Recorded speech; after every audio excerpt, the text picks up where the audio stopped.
अल्लाह के नबी सल्लल्लाहु ताला अलैहि वसल्लम से अगर हमें मोहब्बत है, सरकार से अगर हम मोहब्बत करते हैं, तो हमें उनके तरीक़े से और उनकी ज़िंदगी से भी मोहब्बत करनी पड़ेगी।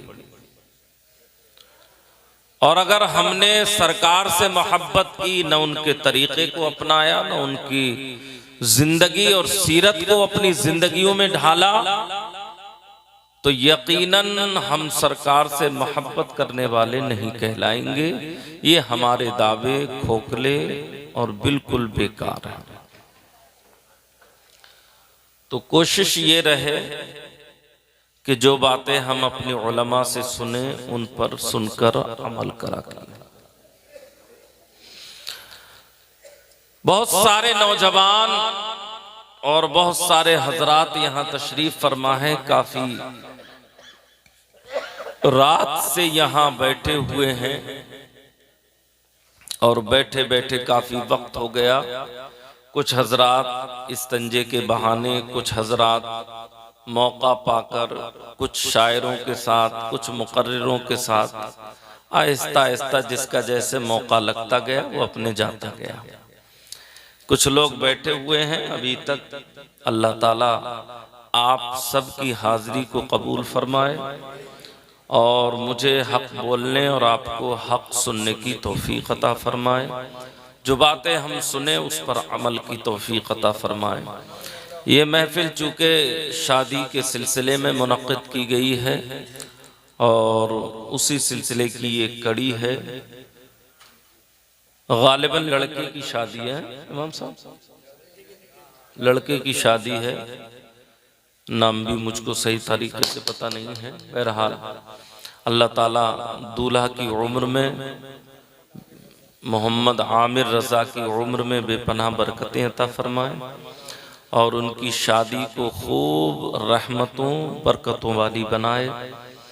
उनकी दुल्हन को उनके घर के लिए बरकत का सबब बनाए। दोनों ख़ानदानों में इत्तिफाक इत्तिहाद अता फरमाए। इफ्तिराक इंतशार से दोनों को दूर फरमाए और परवरदिगार इन्हें नेक सालेह औलाद अता फरमाए। अल्लाह तबारक व तआला अपने मुक़द्दस और बाअज़मत कलाम कुरान पाक में इरशाद फरमाता है, लक़द काना लकुम फ़ी रसूलिल्लाहि उस्वतुन हसना। ऐ लोगो, तुम्हारे लिए प्यारे आका सल्लल्लाहु ताला अलैहि वसल्लम की जिंदगी एक बेहतरीन नमूने अमल है।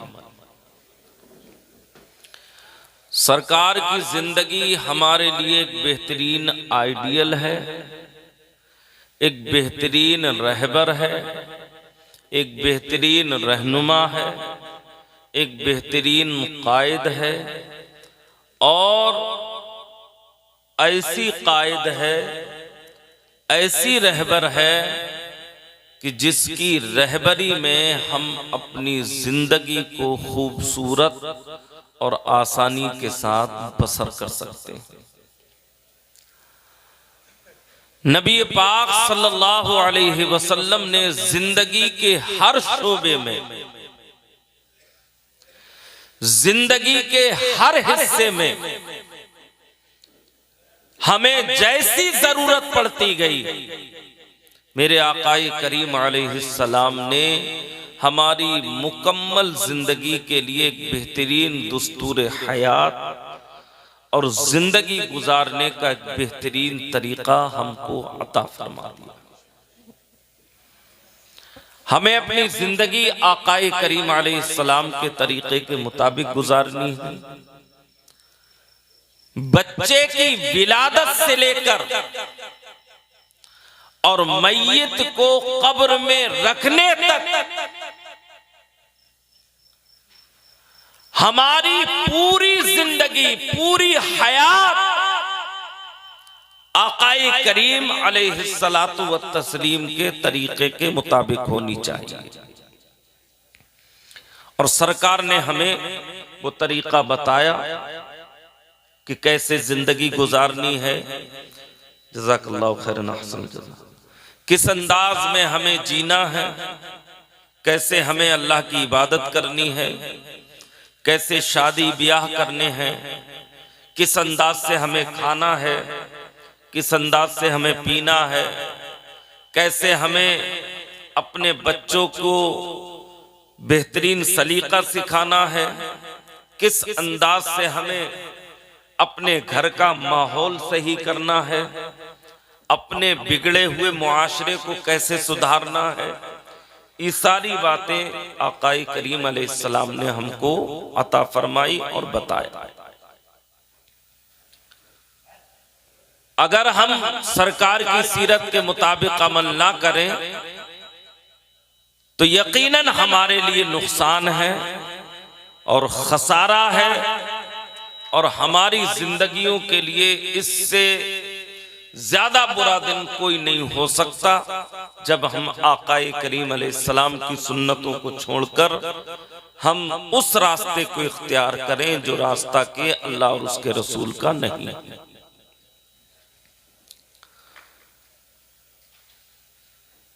चंद जरूरी बातें जो मुझे आप तक पहुंचानी है।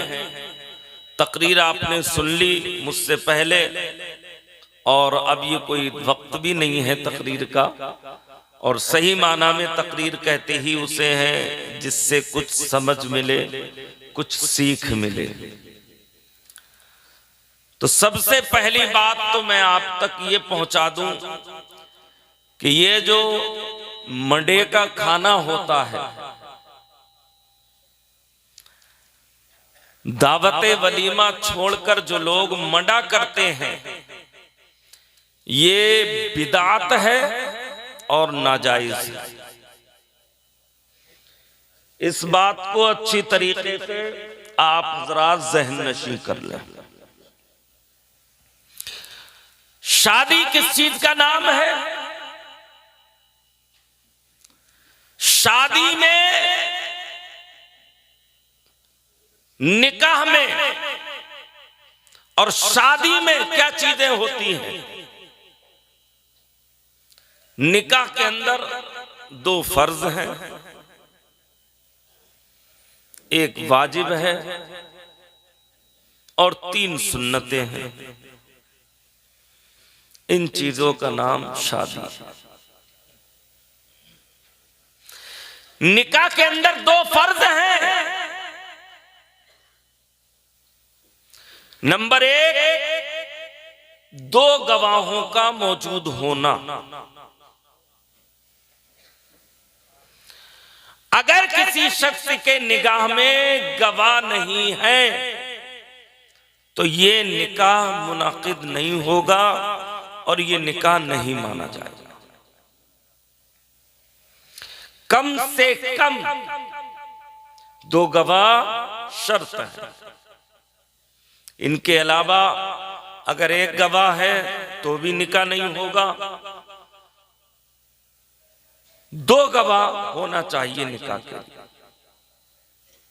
एक मर्द और 2 औरतें या 4 औरतें। चूंकि एक औरत जो होती है वो एक मर्द के मुकाबले में नहीं होती, एक मर्द के मुकाबले में 2 औरतें गवाह हो सकती हैं। ठीक है ना? तो शादी में गवाहों का होना ये शर्त है। बगैर गवाह के निकाह नहीं हो सकता। और दूसरी चीज, मियां बीबी का ईजाबो कबूल करना, इकरार करना, इस बात को तस्लीम करना, मानना और कबूल करना कि आप मेरे शौहर हैं। इस बात के लिए मैं आपको कबूल करती हूं और मैं आपकी बीबी हूं, ये आप कबूल करते हैं। तो ये 2 चीजें निकाह में जो हैं वो शर्त है। वो लोग इस बात का खूब ख्याल रखें जो इधर उधर सीधी सादी लड़कियों को ले जाकर बहलाकर फुसलाकर किसी दाढ़ी वाले टोपी वाले जिसको वो मौलवी समझते होंगे उनको ले जाकर उनसे निकाह पढ़वा लेते हैं और कहते हैं कि हमने निकाह कर लिया है, अब हमें कबूल कर लो। तो उनका निकाह नहीं होगा। मेरी बात समझ रहे हैं आप? मैं इशारा किधर कर रहा हूं? जो लड़के लड़कियां भागकर शादी करते हैं, निकाह करते हैं और वो कहीं भी जाके किसी भी दाढ़ी वाले को देखकर उससे निकाह पढ़वा लेते हैं तो उनका निकाह नहीं होता।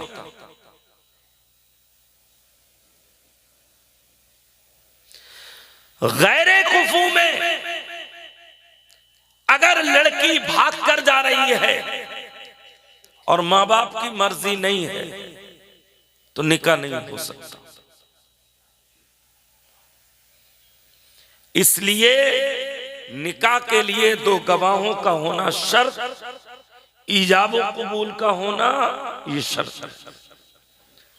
ये हो गए निकाह के दो फर्ज। एक होता है वाजिब, और वो वाजिब क्या है?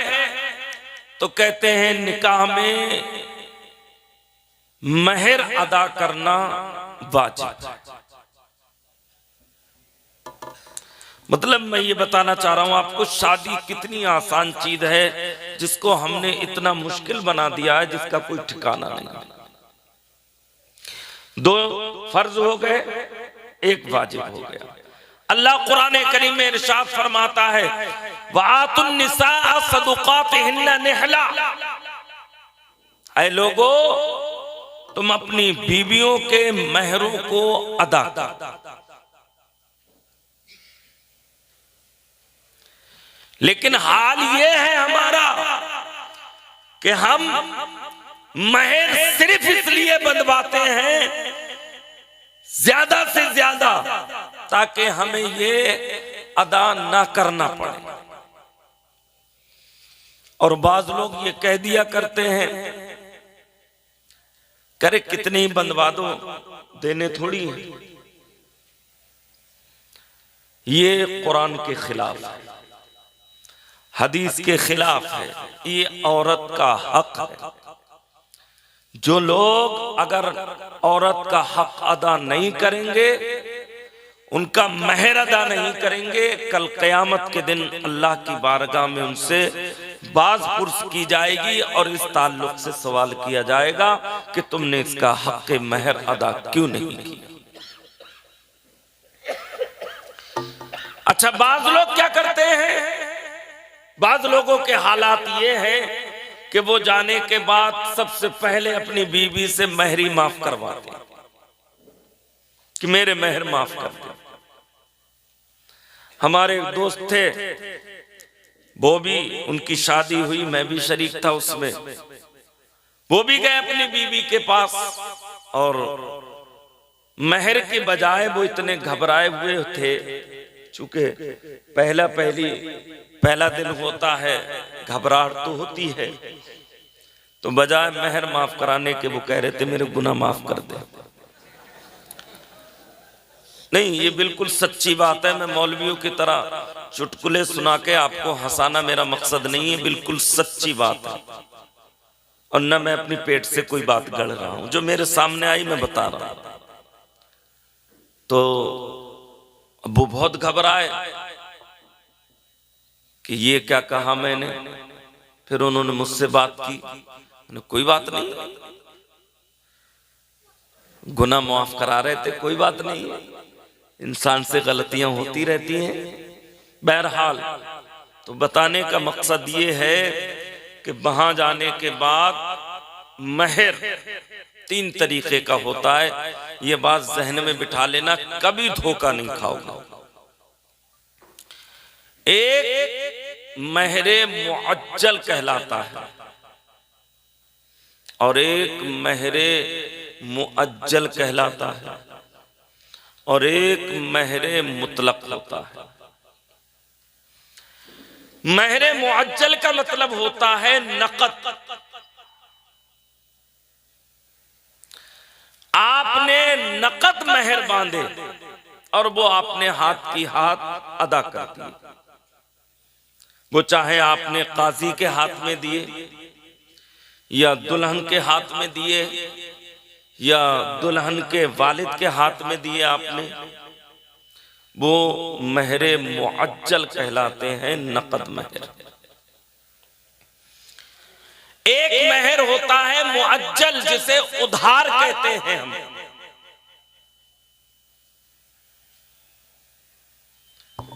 और ये महर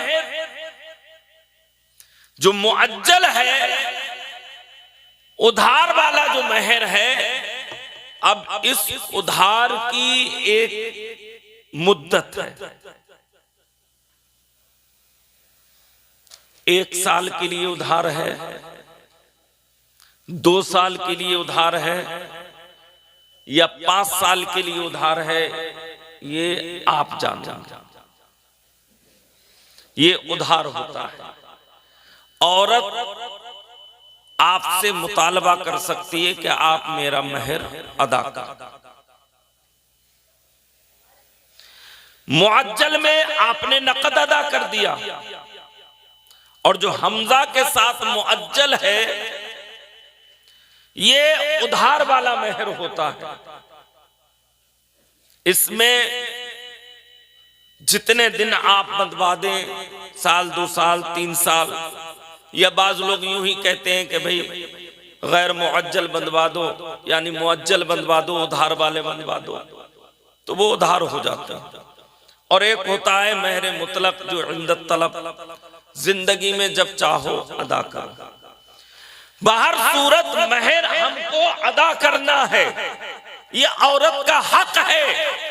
अगर हमने महर अदा नहीं किया तो गोया हमने औरत के हक को मारा, और अल्लाह की बारगाह में किसी का हक मारना, जब तक हक वाला अपना हक मुआफ नहीं करेगा, अल्लाह ताला भी उस बंदे को मुआफ नहीं फरमाएगा। आज हम एक दूसरे के हुकूक बहुत मार लेते हैं। हमने किसी को गाली दे दी, हमने किसी के 10 रुपये मार लिए, हमने किसी का माल चुरा लिया, हमने किसी का सामान उठा लिया, हम जंगल में गए, किसी के अमरूद तोड़ लिए, किसी की ईख से गन्ने उखाड़ लिए, हमने किसी के फसल काट ली, और हम इन छोटी छोटी बातों को इग्नोर करते रहते हैं कि ये कोई बात नहीं, ऐसा हो गया। हम तवज्जो नहीं देते ना, हम इसको गुनाह समझते हैं। अल्लाह अकबर कबीरा। अल्लाह के प्यारे नबी सल्लल्लाहु अलैहि वसल्लम फरमाते हैं, ऐ लोगों, आज जो तुमने यहां किया है,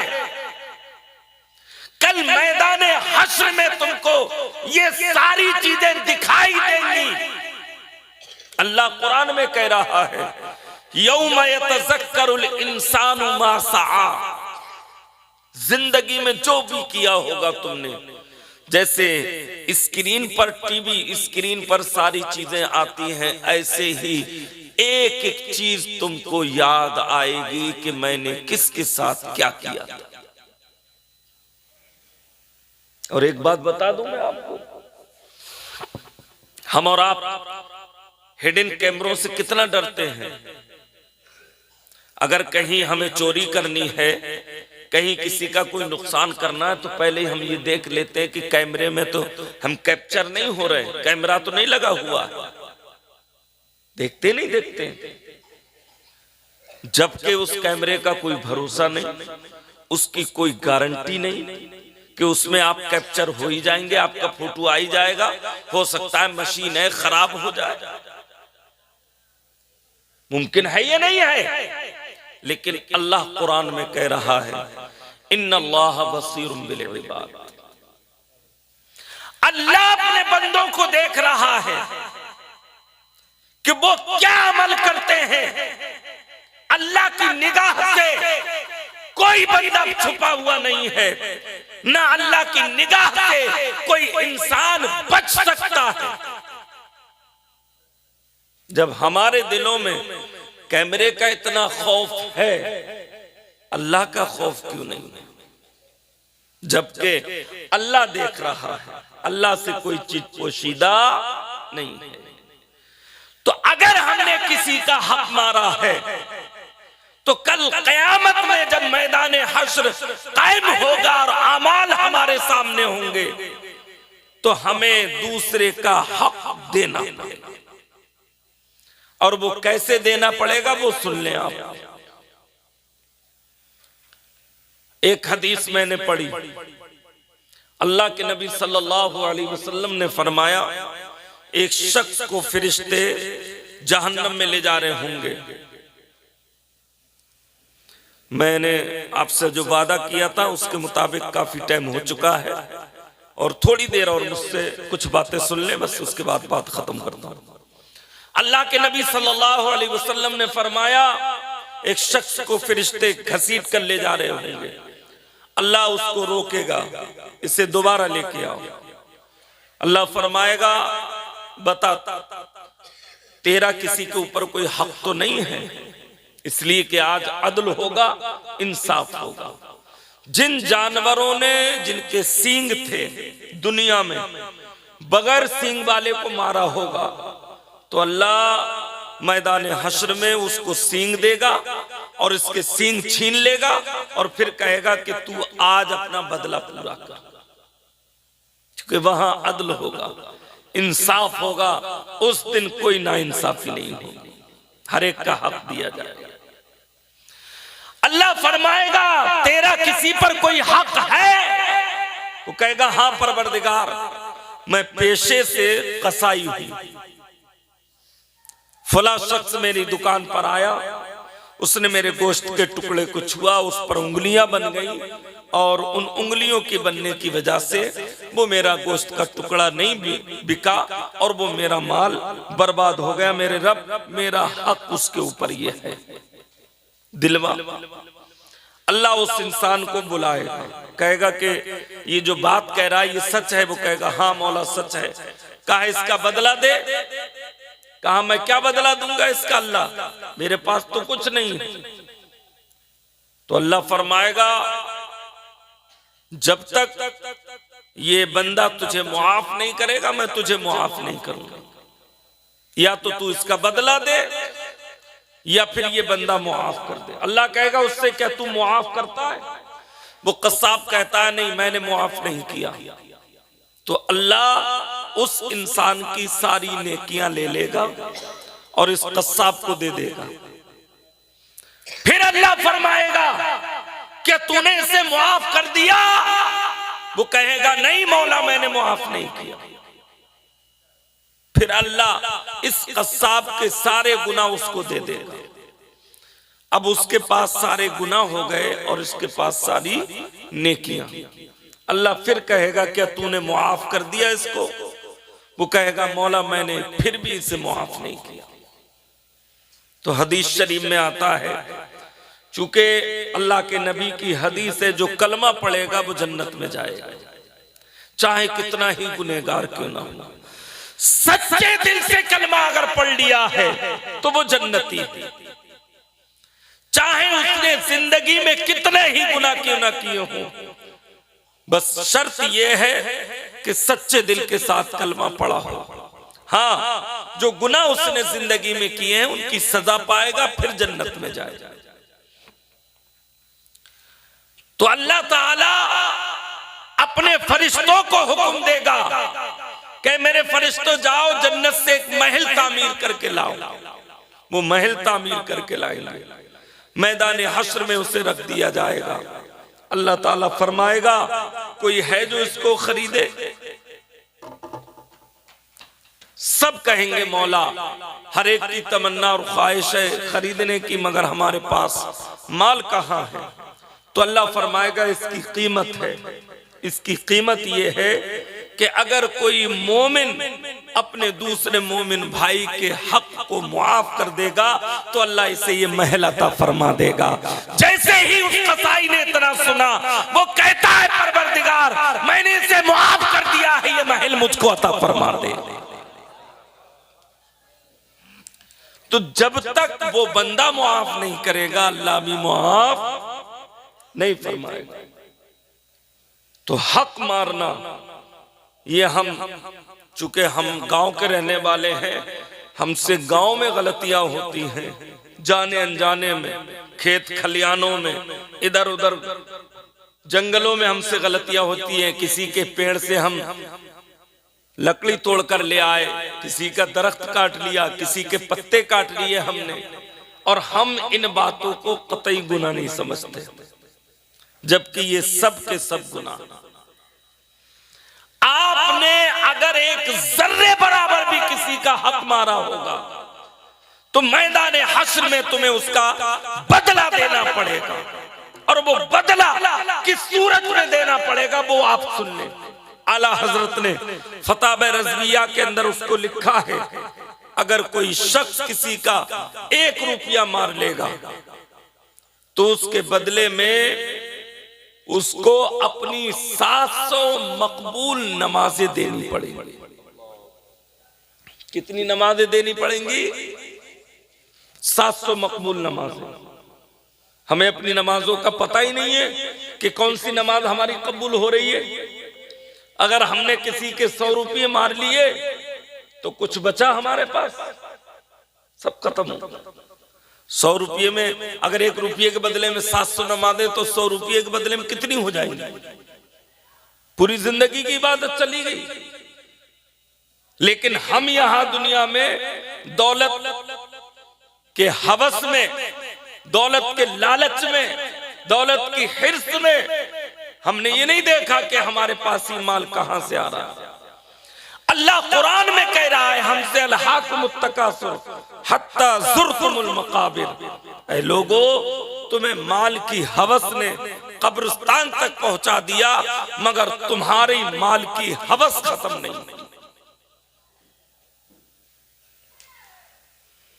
अल्लाह के प्यारे नबी सल्लल्लाहु अलैहि वसल्लम एक रोज तहज्जुद की नमाज के लिए उठे तो चंद सहाबा भी आपके साथ हो लिए। मेरे आका करीम अलैहिस्सलाम ने नमाज अदा फरमाई, और अदा फरमाने के बाद आप सल्लल्लाहु अलैहि वसल्लम ने दुआ की, ऐ अल्लाह मेरी उम्मत को और मुझसे जो मोहब्बत करते हैं उन्हें ज्यादा दौलत अता मत फरमा। वो सहाबा इकराम जो तहज्जुद की नमाज में आपके साथ थे, उन्होंने जब नमाज से फारिग हो गए, दुआ से फारिग हो गए, तो अर्ज की, या रसूलल्लाह आज आपने अजीब दुआ मांगी है, इससे पहले हमने कभी ऐसी दुआ नहीं सुनी। आपने कहा कि जो मुझसे मोहब्बत करता है अल्लाह उसे ज्यादा दौलत अता मत फरमा। तो मेरे आका ने कहा, हाँ मैंने बिल्कुल यही दुआ मांगी है, और सच्चाई भी यही है, जो मुझसे मोहब्बत करेगा अगर उसके पास ज्यादा दौलत आ गई तो इस दिल में एक ही मोहब्बत रह सकती है, या दुनिया की मोहब्बत होगी या मेरी मोहब्बत होगी।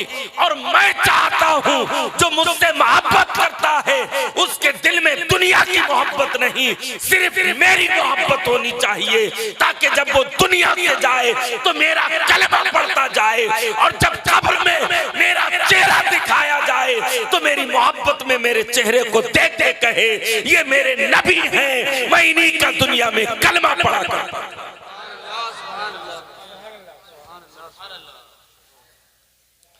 तो अल्लाह के नबी सल्लल्लाहु अलैहि वसल्लम ने ये दुआ फरमाई है कि जो मुझसे ज्यादा मोहब्बत करता है उसे ज्यादा दौलत अता मत फरमा। तो मेरे भाई, मेरा कहने मकसद ये था कि हम किसी का हक न मारे, चाहे वो हक के महर हो, औरत का हक हो या किसी और का हक। तो महर अदा करना हमारे ऊपर क्या है? वाजिब है। 2 शर्तें हो गई, 2 गवाह हो गए, ईजाब कबूल हो गया, और एक वाजिब था निकाह में, वो हक्के महर। 3 सुन्नतें। सुन्नतें क्या क्या हैं? नंबर 1, छुहारे तकसीम करना, लुटाना। ये मेरे आकाए करीम अलैहिस्सलाम की प्यारी सुन्नत। आजकल तो जो माहौल चल पड़ा है ना, बड़ा तरक्की याफ्ता दौर है भाई मेरे। मुझे आपका बहुत ख्याल है, मैं आपको बहुत देर से देख रहा हूँ।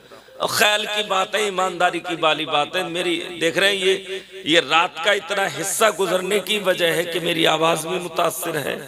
आप भी थके हो, मैं भी बीमार आदमी। रात भर जगाएं आपको, सुबह को सोते रहे। दूल्हा भी बेचारा परेशान रहे, उसे पूरा दिन वैसे ही जागना है। टाइम बहुत ज्यादा हो गया, वाकई इतना नहीं होना चाहिए था टाइम। बहरहाल तो छुआरे, अब क्या है, वो थैलियों वाला माहौल चल गया है। थैलियों में टॉफी है, चॉकलेट है, बादाम है, काजू है, और जिन क्या क्या आइटम, और वो छोटे छोटे दाने रख दिए जाते हैं। ठीक है, कोई हर्ज नहीं, कोई गुनाह नहीं, बांट सकते हो। लेकिन इसके साथ साथ थोड़े छुआरे रखा करो और उनको बाकायदा सुन्नत की नीयत से लुटाया है ना। आप थैली भी तकसीम कीजिए, कोई गुनाह नहीं है, लेकिन उसके साथ साथ ये अमल होना चाहिए हमारा कि हम थोड़े छुआरे लुटाएं, तकसीम करें, ताकि अल्लाह के नबी सल्लल्लाहु अलैहि वसल्लम की सुन्नत पर अमल।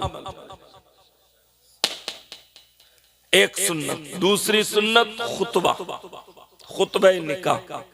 खुतबा निकाह ये भी क्या है, सुन्नत है। और तीसरी सुन्नत है वलीमा करना। हम वलीमा नहीं करते, मंडे पर ज्यादा जोर देते हैं। जिस बात को मैंने पहले जिक्र किया था कि मंडे का खाना अगर आपने वलीमा नहीं किया और सिर्फ मंडे का खाना किया है तो ये बिदअत है, नाजायज है। सुन्नत को छोड़कर बिदअत पर अमल नहीं किया जाएगा, बल्कि इस बुरी रस्म, इस बिदअत को खत्म करो और वलीमे की सुन्नत को ईजाद करो।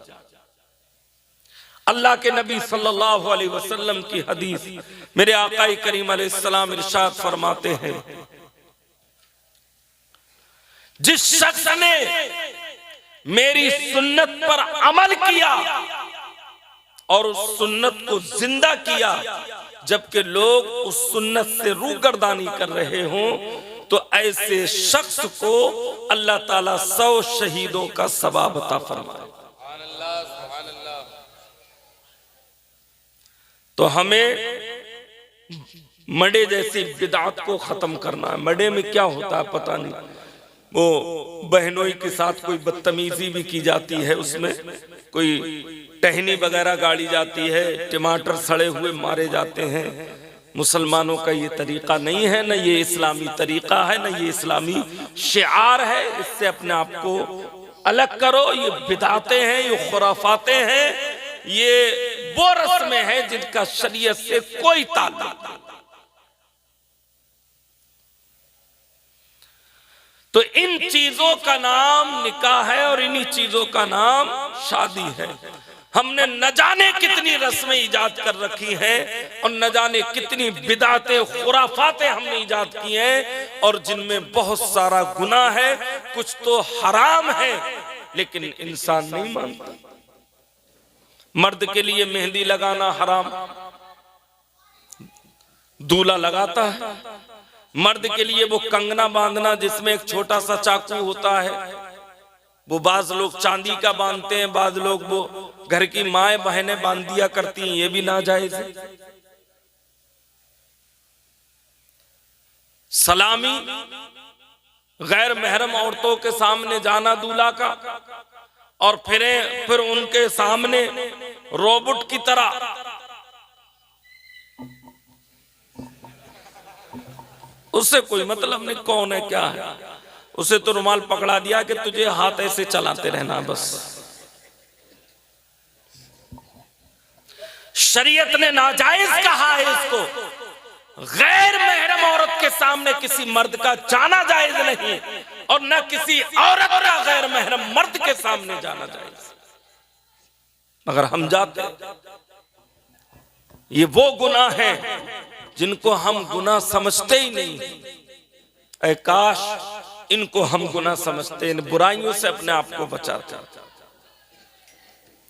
और गले में नोटों के हार डालना, जिसको हम अपनी फैशन समझते हैं, जिसे हम अपना शैवा समझते हैं, अल्लाह के नबी सल्लल्लाहु अलैहि वसल्लम ने तस्वीर वाली किसी चीज को अपने गले में डालने का हुक्म नहीं दिया है। हर तस्वीर वाली चीज से अपने आप को अल्लाह के नबी ने बचाया है और बचने का हुक्म दिया। नोटों में क्या होते हैं, तस्वीर होती है, वो गले में पड़े रहते हैं। निकाह के टाइम इमाम साहब कहते हैं कि इनको उतार दो, ये क्या बात हो गई? फिर निकाह के बाद डाल लेता है। भाई हराम तो हराम है, गलत तो गलत है, जो चीज गलत है वो गलत है। तो ये बातें गलत हैं, इनसे अपने आप को बचाओ। हमारा दीन से कोई ताल्लुक नहीं, ना इन चीजों का कोई दीन से लेना देना है। आप और हम अल्लाह और उसके रसूल से मोहब्बत करते हैं और उन्हीं के तरीके को हमें फॉलो करना चाहिए, उन्हीं का तरीका अपनाना चाहिए। चाहे वो शादी हो या घर का कोई प्रोग्राम हो या जिंदगी के शोबे में किसी हिस्से में भी कोई भी काम हो, हमें अल्लाह के नबी के तरीके के मुताबिक करना चाहिए। तो मुझको उम्मीद है कि अगर हमने ये महफिल सजाई है तो इन रस्मों से क्या आप अपने आप को बचाएंगे? जल्दी से वादा करो। आयतुल मुनाफिकी सलास, अल्लाह के नबी ने फरमाया मुनाफिक की 3 निशानियां। जब वो वादा करे तो वादा खिलाफी करे। वादा खिलाफी करने वाला कौन? मुनाफिक। बात समझ में आ गई? इन्नल मुनाफिकीन फी दरकिल अस्फली मिनन नार। मुनाफिक को कहां डाला जाएगा? जहन्नम के सबसे नीचे हिस्से में रखा जाएगा। तो अगर आप वादा कर रहे हैं तो वादा खिलाफी मत कीजिएगा। आप पक्का वादा करें कि हम इन चीजों से अपने आप को दूर रखेंगे और इंशाअल्लाह हम नबी से मोहब्बत करते हैं तो नबी की मोहब्बत में हम अपने आप को इन चीजों से बाज रखें इंशाअल्लाह। न गले में हार डलवाएंगे, न मेहंदी लगवाएंगे, न कंगना बांधेंगे हाथ में, बात समझ रहे हैं, न सलामी में। अब आप कहोगे कि हमारा नुकसान हो जाएगा। भाई नुकसान क्यों होगा? समझे नहीं? नुकसान क्यों करोगे आप अपना? नुकसान का कोई मतलब नहीं है। अगर किसी को कोई हदिया देना है, मिसाल के तौर पे मेरी शादी हुई थी, मैं अपनी शादी की बता रहा हूं, तो लोग नोटों के हार लेके गए। तो मैंने कहा ठीक है, आप नोटों का हार लिया, ये नीचे रख दीजिए। भाई आपको हदिया ही तो देना है मुझको, आप मुझसे मोहब्बत करते हो, मुझको देना है आपको, तो आप दे दीजिए। उन्होंने दे दिए, बात खत्म हो गई। ऐसे ही अगर चूंकि अपने यहाँ का माहौल दूसरा है कि हमारी घर की औरतें फला के घर की औरतों को सलामी करके आई तो उनकी औरतें भी हमारी सलामी करने आएंगी, ये एक लेन देन चलता है। मतलब तुमने मुझे दे दिया तो मैं तुझसे लूंगी, ये चलता है। तो बहरहाल ऐसा भी मुमकिन है कि घर की औरतें इकट्ठा करके एक दफे में सास या ससुर उसके हाथ में पकड़ा दे कि ये आपके नजराना। नहीं हो सकता? गुनाह से तो बच सकते हैं, लड़का भी गुनाह से बच गया और घर की औरतें भी गुनाह से बच गई। बिला वजह गुनाह हो रहा था हमसे, तो हम कम से कम गुनाह से तो बच गए। इसी तरीके से शादी ब्याह में लोग एक की दावतें 3-3 खाने जा रहे हैं। भाई ये क्या तरीका है? अल्लाह के नबी ने इरशाद फरमाया, जो बगैर दावत के जाता है तो वो चोर बन के जाता है और डाकू बन के निकलता है। इसलिए अगर किसी के यहाँ एक की दावत है तो एक ही जाओ, पता नहीं आपके 3 के जाने से कहीं ऐसा ना हो उसकी बेइज्जती हो जाए, खाना खत्म हो जाए और फिर वो गरीब बेचारा अपनी इज्जत के उसके लाले पड़ जाए। हमने सारी मुसीबतें खुद क्रिएट की हैं, हमने सारी मुश्किलें खुद पैदा की हैं। दीन ने तो बहुत आसानी पैदा की जिसका कोई ठिकाना नहीं। तो अल्लाह के नबी सल्लल्लाहु अलैहि वसल्लम की जिंदगी हमारे लिए क्या है? बेहतरीन नमूने अमल है। हम उस पर अमल करेंगे तो इंशाअल्लाह हमारी जिंदगी कामयाब हो जाएगी। रात भर बयान करने से कोई फायदा नहीं। नमाजें हमारे ऊपर फर्ज हैं। फजर की नमाज पढ़िएगा, वरना आपका प्रोग्राम में बैठना बेकार है। समझ रहे नहीं? अगर आप रात भर बैठे रहे, नमाज नहीं पढ़ी तो आप गुनहगार होंगे, आपको कोई सवाब नहीं मिलेगा।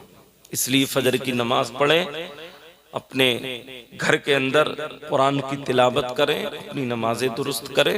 अल्लाह ताला मुझे भी आप सबको अमल की तौफीक अता फरमाए। एक आखिरी बात जाने से पहले कोई मसला अगर किसी को मालूम करना हो तो वो मालूम करें। कोई भी मसला, कोई मसला किसी को मालूम करना है तो वो मालूम कर सकता है बिला झिझक, बगैर किसी शर्म हया के। कोई भी बात दीन की मालूम करनी है तो वो मालूम कर सकता है जल्दी से। सब मौलाना सबको मालूम है सारी बातें।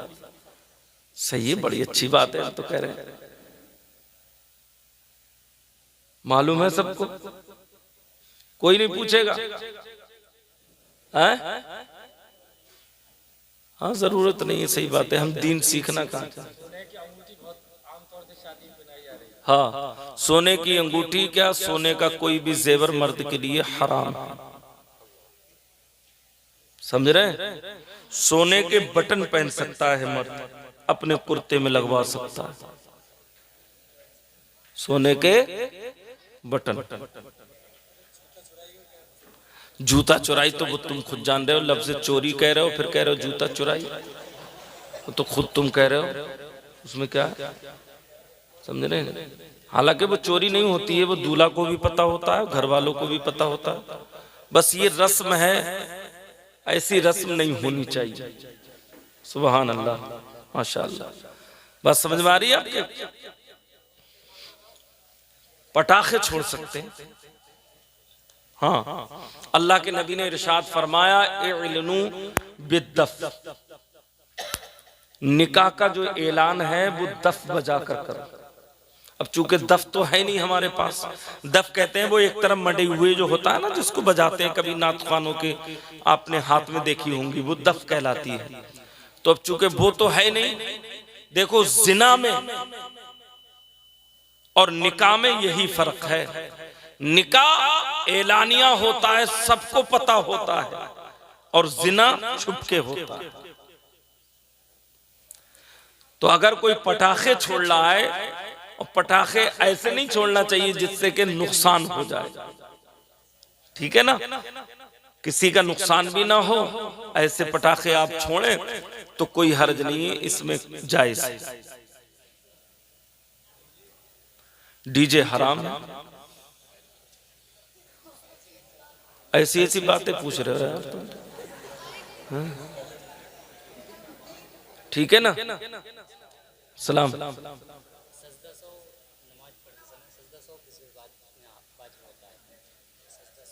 बैठ।